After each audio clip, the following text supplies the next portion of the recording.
السلام عليكم ورحمة الله وبركاته.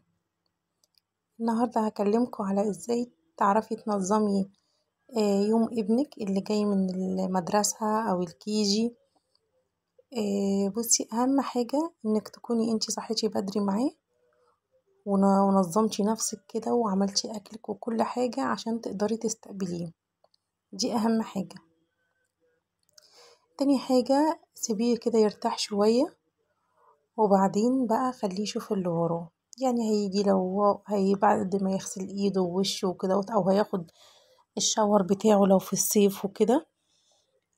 اول طبعا المدارس بيبقى الجو حر وكده، ولو خد دش كده هيبقى مرتاح قوي.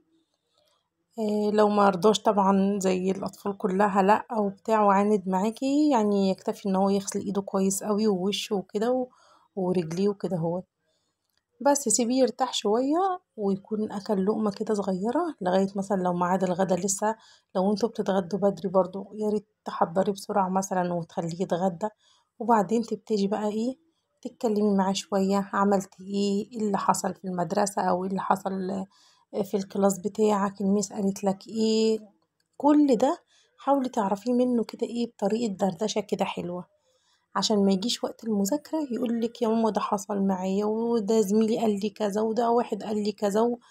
كله اعرفيه كله منه كده وقت وانتي بتاكلي او بعد الاكل كده وانتي بتشربي كوباية الشاي بتاعتك كده. تتكلمي معاه في كل حاجة، خليه يطلع كل اللي جواه عشان يعرف ان وقت المذاكرة ده وقت جد مش لعب. عشان بتأسسي لبعدين، بتأسسي للثانوي، عشان يكون متعود ان وقت المذاكرة بتاعته لو هيقعد نص ساعة، النص ساعة دي جد ما فيهاش هزار. ما يقومش كل شوية من على المذاكرة. المذاكرة مش لعب، المذاكرة زي شغلك، أكن كل ده بتزرعيه فيه. انت بتشتغل وانا بشتغل، انا بشتغل في البيت او انت بتشتغلي مع يعني بتشتغلي اساسا اصلا. وكل واحد ليه شغله. انت شغلتك ان انت بتذاكر ودي ده الواجبات بتاعتك. انا كمان ليا واجباتي. ده اهم حاجة تعرفها له. اهم حاجة الركزة على المذاكرة.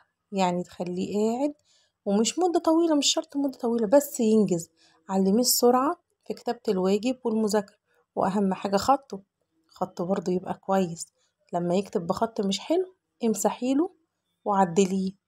قولوا لا خطك كده مش حلو. هو هيتعكنن، لا اما بيصدق بقى يا عيني يكتب وكده. بس معلش انتي بتأسسي في الفترة بتاعة الكيجي او اولى ابتدائي وتانية وتالتة. الثلاث سنين دول اهم حاجة. بعد كده استحالة هيرضى بصي يحسن خطه خالص. فانا عندي بصي انا عندي مراحل، فانا عارفة الكبير عملت مع ايه الصغير ايه. فالفترة المهمة ان انتي تحسني خطه، تخليه يقعد على المذاكرة كده كويس. الفترة دي هيتعود فعلا ان هو هيقعد يبقى راكز كده على المذاكرة وقت المذاكرة.